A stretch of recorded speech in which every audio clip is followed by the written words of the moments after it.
কে বেশি পারমাণবিক শক্তিধর? প্রিয় দর্শক শ্রোতা, ভারত আর পাকিস্তান দুই পারমাণবিক শক্তিধর প্রতিবেশী রাষ্ট্র।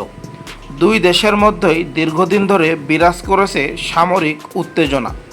কিন্তু প্রশ্ন হলো, কার পারমাণবিক শক্তি বেশি? পাকিস্তানের কাছে রয়েছে আনুমানিক 170 থেকে 180টি পারমাণবিক বোমা।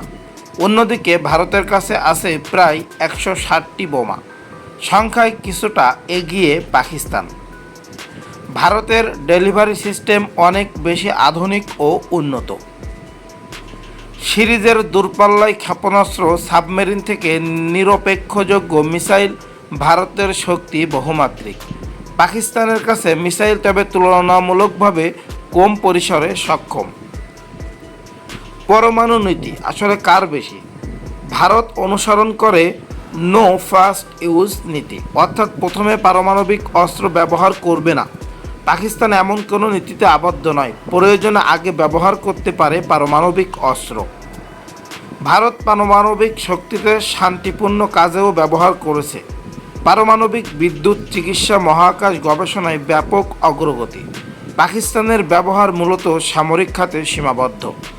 প্রিয় দর্শক শ্রোতা, ভারত পারমাণবিক, তারা বিদ্যুৎ, চিকিৎসা খাতে, মহাকাশ ও গবেষণায় ব্যাপক অগ্রগতি রেখেছে। পাকিস্তানের ব্যবহার মূলত এটি সামরিক খাতে সীমাবদ্ধ। এখন চলুন আমরা জানি যে আসলে ভারতের সাথে পাকিস্তান যদি যুদ্ধ বাঁধে তাহলে কি হতে পারে? পাকিস্তান জিতবে নাকি ভারত জিতবে? প্রিয় দর্শক শ্রোতা, সেটি আপনাদেরকে এখন জানাবো। 1947 সাল থেকে 48 সাল প্রথম কাশ্মীর যুদ্ধ, ব্রিটিশ উপমহাদেশে বিভাজনের পর প্রথম যুদ্ধ। পাকিস্তান সমর্থিত উপজাতিরা কাশ্মীরে হামলা চালায়। মহারাজ হরি সিং ভারতের সাথে যুক্ত হওয়ার সিদ্ধান্ত নেন। ভারতীয় সেনা হস্তক্ষেপ করে। জাতিসংঘের মধ্যস্থতায় যুদ্ধ শেষ হয়, কাশ্মীর বিভক্ত থাকে।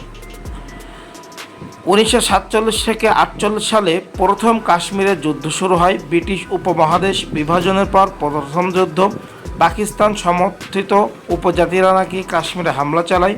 মহারাজা হরি সিং ভারতের সাথে যুক্ত হওয়ার সিদ্ধান্ত নেন। প্রিয় দর্শক শ্রোতা, তো আসলে আমরা যে বিষয়টা জানতে পারলাম, কে বেশি পারমাণবিক শক্তিধর, যেটা সত্য কথা। প্রিয় দর্শক শ্রোতা, ইতিমধ্যে এটাই বড় কথা যে পাকিস্তান পারমাণবিক শক্তির দিক থেকে আগিয়ে রয়েছে। তাহলে এখন বলুন, পাকিস্তান জিতবে নাকি ভারত জিতবে? অবশ্যই জানাবেন কমেন্টে। সকলকে অসংখ্য ধন্যবাদ। আসসালামু আলাইকুম।